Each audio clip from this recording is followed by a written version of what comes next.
nothing new. You know this what I is mean? Super Bowl, baby. This is his month. Listen, these are the days for him. So I don't know, man. I think it would be Jaquan out of all of them.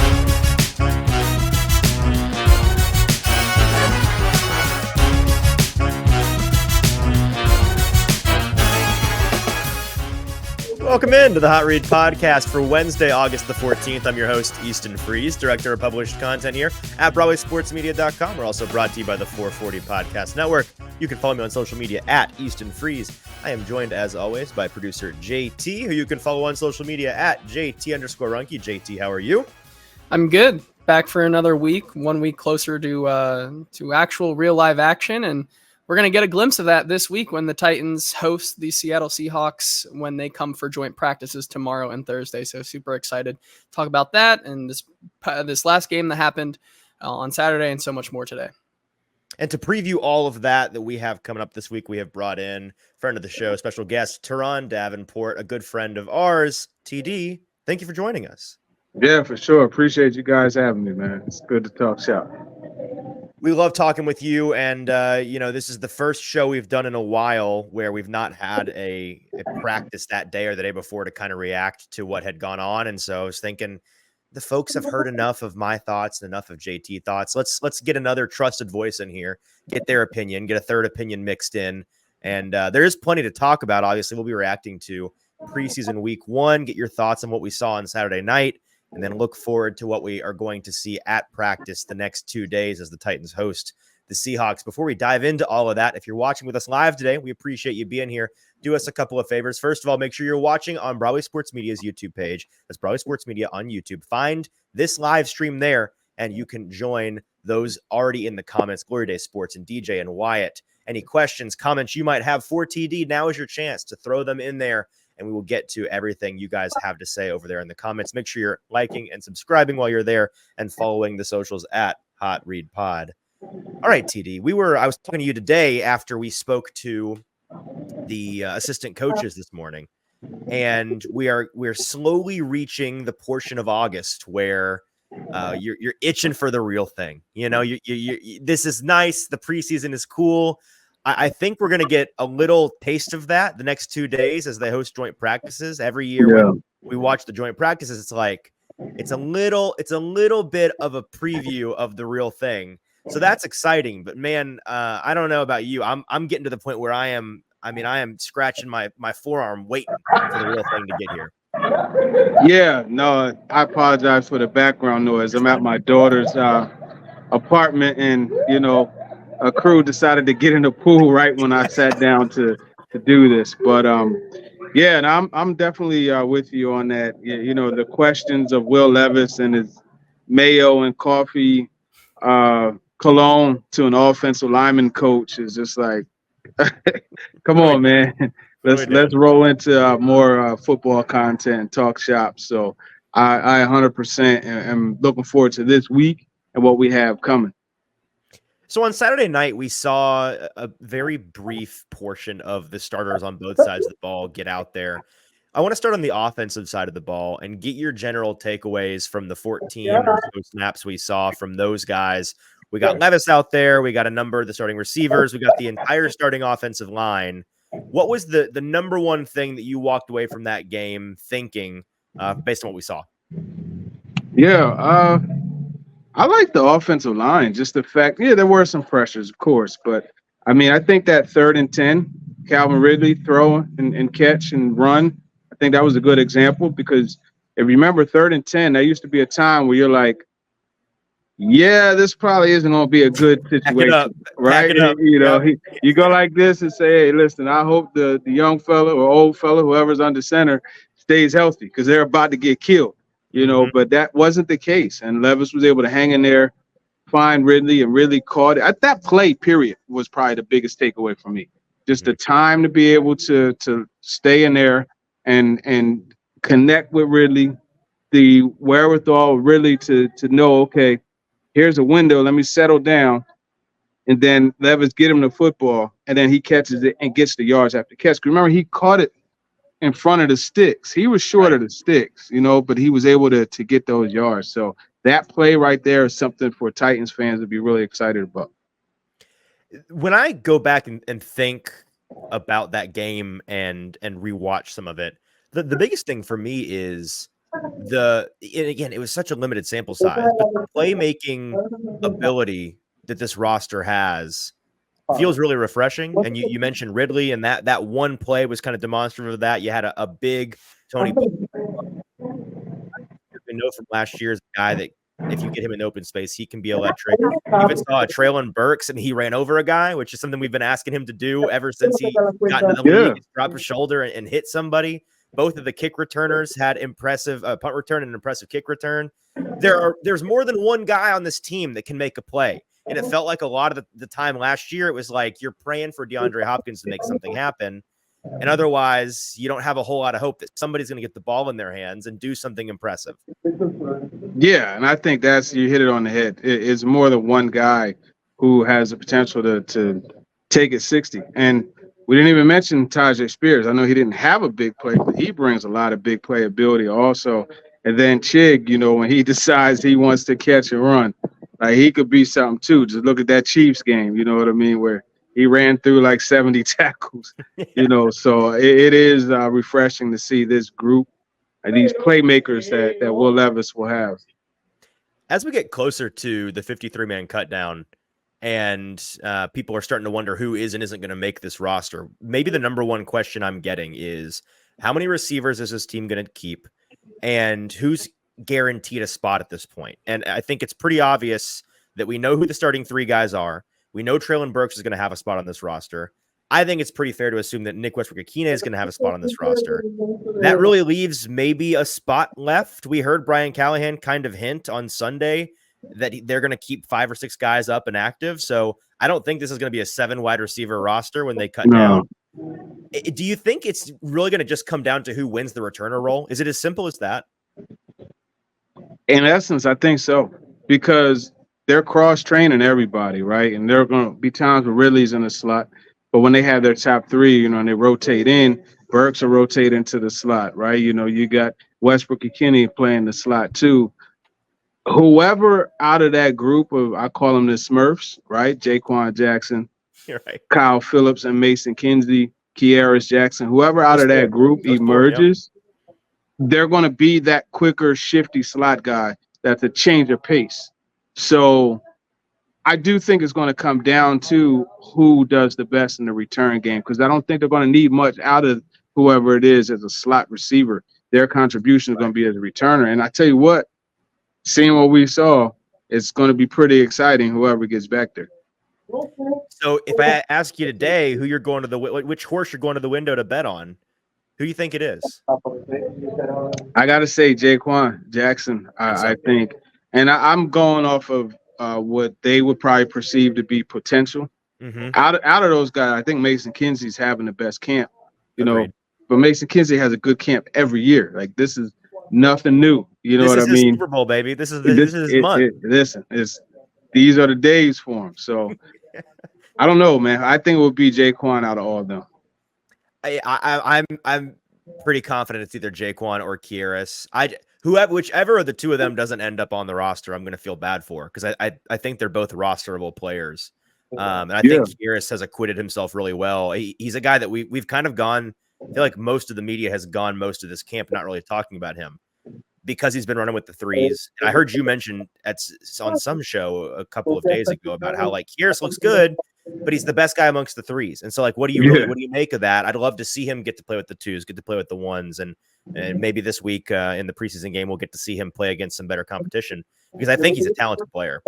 Absolutely. And you can't forget Kyle Phillips, man. Like he's special, man, as far as his ability to run laterally as fast as he can. I was telling me, I told Adam Humphries the same thing, man. You guys are like crabs. Like, you run forward as fast as you run sideways, and it's amazing to me.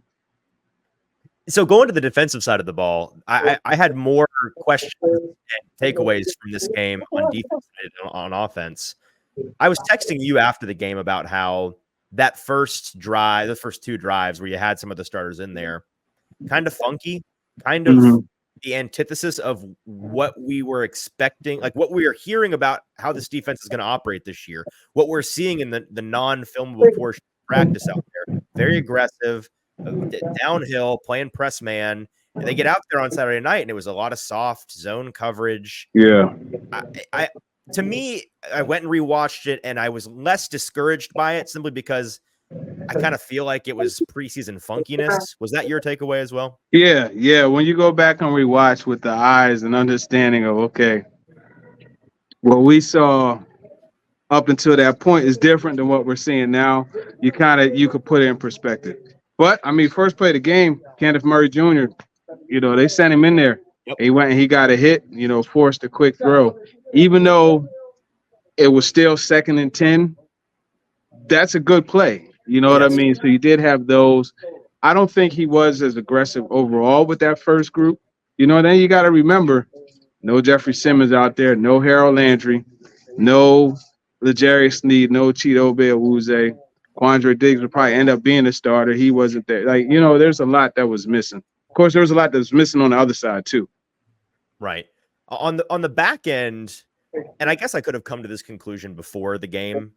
But that preseason game really solidified for me. Jarvis Brownlee Jr. is your cornerback 4. I don't think there's any question. I think outside of the top 3, he's the guy. I am stoked to see him continue to improve because I think he's a starter one day. I think it's just a matter of time. And then after that, I think the talent really takes a dip. With Trey Avery, what we saw in that game was a lot of what we've seen throughout camp, which frankly, it's kind of, the offense when in doubt, pick on Trey Avery. We've seen that and it's no slight to the guy, but out there at Titans camp, a lot of Calvin Ridley's biggest plays have been against Trey Avery.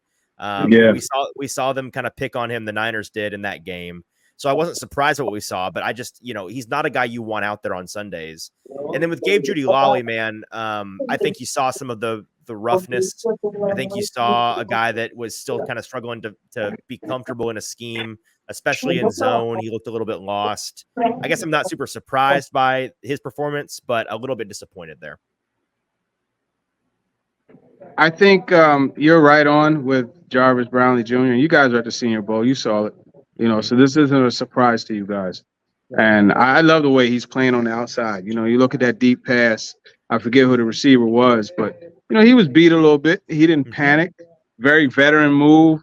And I was joking with him after the game about it. I was like, that's a vet move, man. You're putting your hand out there to feel where he is while you're looking for the ball. That's good stuff. And then you stayed in phase and position to make a play. And he actually fought it all the way through the tuck. The receiver, boom, he knocked it out. That's a good play. And those are the things that, you got to really like about a young corner like Jarvis Brownlee Jr., that not panicking. And Gabe Jeudy, I mean, it's going to be a roller coaster, and Trey Avery, he's getting a lot of work and he's probably going to find his way on the roster still. I do believe that, but I think I always say Landry, talking about Jarvis. I think Jarvis Brownlee he's going to be the guy. Yeah. Looking at the inside linebackers, just kind of going position by position here, that room is complicated. And I was more impressed by the second team linebackers in that game in particular than I was the starters. I thought Otis Reese and Chance Campbell had big games. And between Otis Reese, Chance Campbell, we can't forget about Cedric Gray, who's coming back from the shoulder, hopefully soon. And then the 2 starters in Kenneth Murray and Jack Gibbons. I don't know. Maybe the coaching staff has their mind made up, and I wouldn't be shocked if they do. I don't think there's a huge difference between any of those 5 guys right now, and I think they all have at least one significant flaw. I'm just curious to see how it ends up shaking out because I think any of those guys could make a run at a starting or maybe the 3rd rotational role. Yeah, and don't forget about James Williams. He's going to mess around and make the roster on a special team. Luke Gifford, special team. But James Williams, he's like the water boy to me. You know what I mean? All he wants to do is hit, so you do have him. But you're right, that Ole Miss connection, right? Campbell and Reese, those guys, they were making plays. Now, Cedric Gray, he told me that he'll be back this week, and he fully expects to play in the game on Saturday. Good. So we'll see. But, I mean, I hope he gets in the mix soon because I don't want him to fall behind too far. I feel like he's a guy that could at some point compete for a starting spot, and he has the athleticism and has the the smarts to be able to play it next to Kenneth Murray Jr., who we're seeing is actually he's going to be the green dot guy. So. Yeah, you mentioned James Williams, and you're right. I completely forgot about him. It was interesting to hear the coach's remarks on him after the game, talking about how I don't think James Williams knows just how good he can be yet. Yeah, we were talking to Nick Suss earlier today, you and I, and it sounded like I think he put it a good way, insofar as he was all over the place in that game. At times, it looked like he didn't know why he was where he was. But he's still just kind of trying to figure out that role. The athleticism is absolutely there. The other rookie that we're keeping an eye on is Jaylen Harrell, and that brings us to the edge position. What's your opinion on this edge group without Arden Key? Are you comfortable if they go into the season not adding somebody? I'm at the point where I'm not sure they can justify not trying to add somebody that is, you know what I mean? Yeah. I'm with you, man. I'm with you. And, it seems like I say it every year. You know what I mean? Sign Marcus Golden. Sign Marcus Golden. Well, the Steelers did that, and he retired, But right. Like, that was the move I thought they should have made because I felt that he would give them what they want, that strong edge setter and a guy who still has some pass rush ability. What does Carl Lawson have left? I don't know. The Hassan Reddick situation is interesting. I wouldn't, trade for him because you're giving up a good pick and you're signing them to a big deal, so there's got to be some help that they could add. There's got to be some help, but it's just who's out there. That's the main thing. His options. Matthew Judon, same situation. I'm not giving up a significant pick and signing them to a big contract. Right. I just I don't know. I think this defense is going to have to be really crafty, at least the first 6 weeks without Arden Key, using those middle linebackers, send in Kenneth Murray, send in Jamal Adams, getting guys from different positions than you're used to after the quarterback, because I don't think you can rely on the guys lining up on the edge to get there. No, you can't rely on just the guys on the edge. And the way it's looking now, there's going to be one escape route for the quarterback, and I always liken rushing the quarterback to National Geographic, right? Where you have the lions hunting the gazelles, and you have the one set of lions, like they chase the gazelle to one area for the other set to pounce. But the only way they could pounce is when that gazelle's trapped, because typically the gazelle is more athletic than the lion to get away. So not to get too far into the weeds, but it's just the same. You got that outside pass rush coming. And he's not rushing too deep. He's rushing, enough to make him have to step up into the pocket. And you got Sweat and Simmons getting that interior pressure, right? So if it's collapsing like this, if this rush on this side isn't there, then he's just going to come this way and be able to find that lane and get going. So you're going to have to be creative. I would imagine Denard Wilson is going to work some stunts and some things like that where he has, Sweat getting that interior pressure and maybe even having Simmons loop. Or even actually Simmons be the shoot guy and Sweat loop, you know what I mean? And he'll be that guy to get that pressure on the outside. But you're going to have to do some things, even, if you have Kenneth Murray blitz that gap and Simmons, come around. They're going to have to do something, long story short, because there's going to be a weak area for the pass rush. I posed this question earlier today in the media room, but those two rookies we just mentioned, who are you higher on right now to potentially become an NFL? Like, if I told you one of these guys ends up being a starter in the NFL, is it James Williams or is it Jaylen Harrell? I'm really fond of guys that just go bust, up. so Williams then. I'm gonna go with James Williams, but a case could be made for either one of them, that's for sure. The case definitely to be made for Jaylen Harrell there is that it's a less crowded room right now, right? He has the most opportunity to gain to become, more of that just NFL ready kind of player. Path, it's an an easier path because you even consider, going back to that point about how Denard may have to scheme some things up to kind of compensate for that opposite side of the edge rusher right there. Having a guy come back in Cedric Gray, who you talk about being that more seeing the field better, being the smarter guy to kind of play that zone coverage and letting Kenneth Murray do what he does best, which is get after the quarterback and cover that ground. That also adds in that adds into another element of his game there, where you see him be able to kind of play off of Kenneth Murray. And so that's going to make that room even more interesting. Yeah, this defense overall is very interesting, right? You know, we're talking about the competition at linebacker, the best of the rest at outside backer. Man, you look at safety, like Matthew Jackson, Mike Brown, Shy Carter on the back end of that. So many questions. You got the veterans, coming in, Adams and Diggs competing with Elijah Moat. Like, it's the only short thing in the secondary, safety wise, is Hooker. Like, who knows what's going to happen other than that? It's so fascinating to me because we all talk about this from the outside looking in.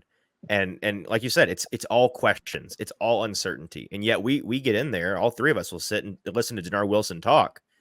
He's just got this air about him of it's like he knows something we don't, is the vibe that I get. And maybe he doesn't. Maybe this is all going to be like a kind of a train wreck to begin. But there's something about the way this coaching staff talks about their defensive situation, the way that they're operating out there when we are interacting with them, that makes me think we just maybe don't quite get it yet. Yeah, there's something to what Kenneth Murray. I talked to him on the side and I asked him about Denard Wilson. And Kenneth Murray, you guys will learn how you always have the beat button ready for him. And he looked me right in the face and he said, "Man, I'll run through a mother effing wall for him." And he was like, "There's something to the way that dude is able to motivate us." I don't know what it is, but like, this is a dude that has known him for a few months. You know what I mean? And right.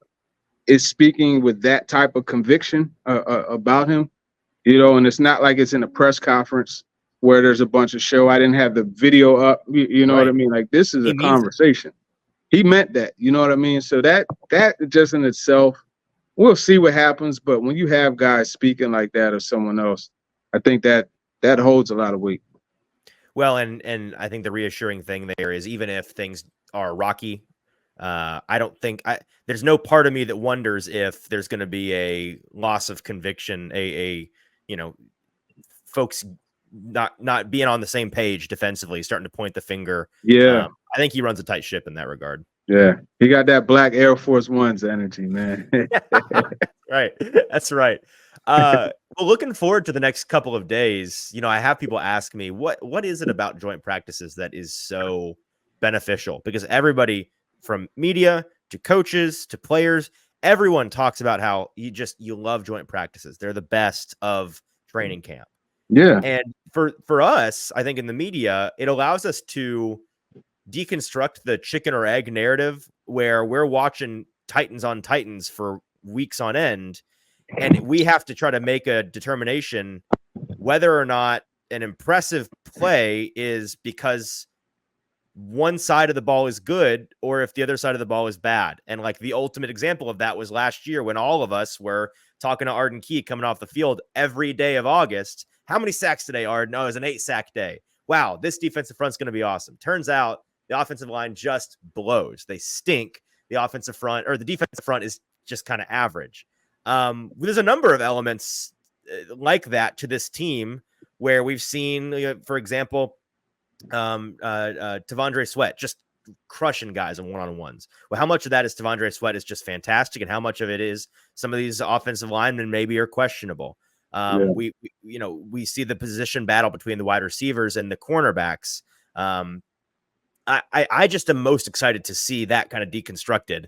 And when they go up against some other opponents, we get to see, okay, no, this really is the way that we think it is, or maybe we need to reevaluate. So that being said, what is the position group, or maybe a couple of them, that you're most curious to see up against some new talent? Hey, I can't front. It's the trenches, man. Like, I want to see Sweat against those interior guys in Seattle, right? And then look, his running mate, Byron Murphy. I want to see him against Cush. I want to see him against Skoronski and see what he does. See what Dylan Radins is able to do against those guys. And it's not just them. I mean, there's plenty of options, and like Bill Callahan said today, you get to see a lot of different styles, and then it's something that you're not used to seeing every day. So it's going to be refreshing even for those players to be going against them like that. Yeah, that interior in Seattle, nothing to sniff at. Laken Tomlinson, Connor Williams, Anthony Bradford, those guys are going to give them some run. I found it interesting talking to Bill Callahan today. He was kind of mentioning along the lines of the J.C. Latham conversation, somebody who's young like that, who doesn't have the experience. It's a big deal for him to be able to go up against guys on the edge that he doesn't know what their strengths are. He doesn't know what they're likely to hit him with. Just that uncertainty of whether or not they're going to try to take it wide or go speed to power or try to stunt and take an inside lane. Having to figure that out on the fly and use that athleticism that he has to adjust on the fly. I think that's going to be one really interesting for us to watch to see how he handles it. But two, those exposures are great for a guy like Latham. They're great for him. So I'm absolutely looking forward to that, man.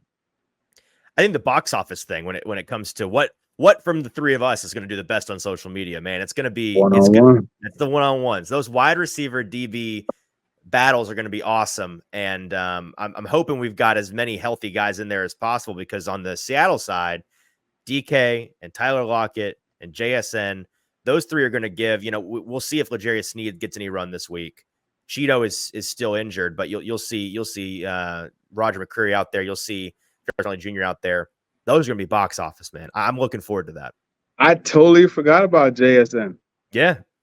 I totally forgot about. Yeah, see, that's all the more, and then you look on the flip side, man, Devin Witherspoon. You talk about dog.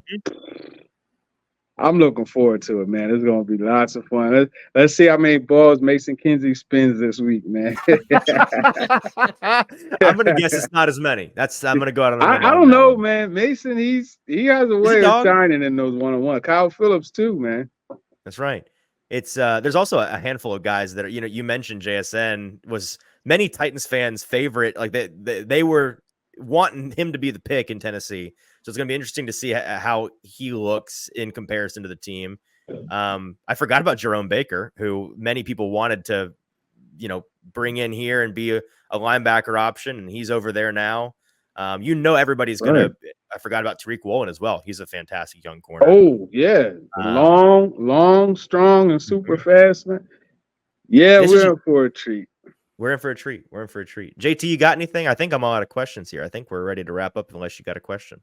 I was just going to say one of the more maybe not flashy matchups, but those running backs that Seattle has between Ken Walker, Zach Charbonnet, those guys going up against the linebackers this week, even in places that we can't film or whatnot. That's going to be a really nice treat to watch as well. I think that's going to give us more clarity, especially with the ones and Kenneth Murray and Jack Gibbons and whoever else might get into that rotation there with the ones against those running backs, because Seattle does like to dump off to their running backs and give design looks to those guys in the passing game as well. So it'll be interesting how much they can look at that. I think we can go back to like you guys said, the two Texas teammates are going to be fun to watch all week. Maybe we'll get a Senior Bowl matchup or a revenge match between the rookie Christian Haynes for Seattle and Tavondre Sweat. That could be fun again to see if we can see them line up again. And 7 months later, let's see where they stack up. That could be a fun treat. And then, like you said, Byron Murphy going up against those guys in the interior, Lloyd Cushenberry, Peter Skronsky, those guys. I think the last one, though, is how much of a factor does Jamal Adams and Quandre Diggs play into this week? Whether it is just kind of giving their teammates pointers, actually getting into the mix there with the guys and kind of stirring up the pot a little bit. I know we talked about... How many fights this week? How many fights? we were talking, kind of giving an over-under about, what are we going to see from those guys and will they be leading the charge? I think that those are two guys to look for if you're looking for fireworks this week and trying to get their team like ramped up and energized. I'm looking for the two former Seattle Seahawks to get it going for the Titans. Yeah, I agree, man. And Quandre, that's a fiery little dude, man. Yeah. Like, you almost when you're that size and playing that position, you have to be. Right. But yeah, I'm looking forward to. They try to play it cool, I'm looking forward to it. I have a lot of friends. Yeah, okay. You know what happens when you get between the lines? You don't have any friends, so throw that out the window. I can't wait to see that. And obviously, Jeffrey Simmons. You know Jeffrey Oh, yeah. Simmons is going to get into the mix with Yeah. somebody. You can't have joint practices without him doing it. That's right. So I put the line at 1.5, and Easton called me crazy. slamming the over. Maybe I I'm think we calling see 3 myself fights crazy next as few well. days.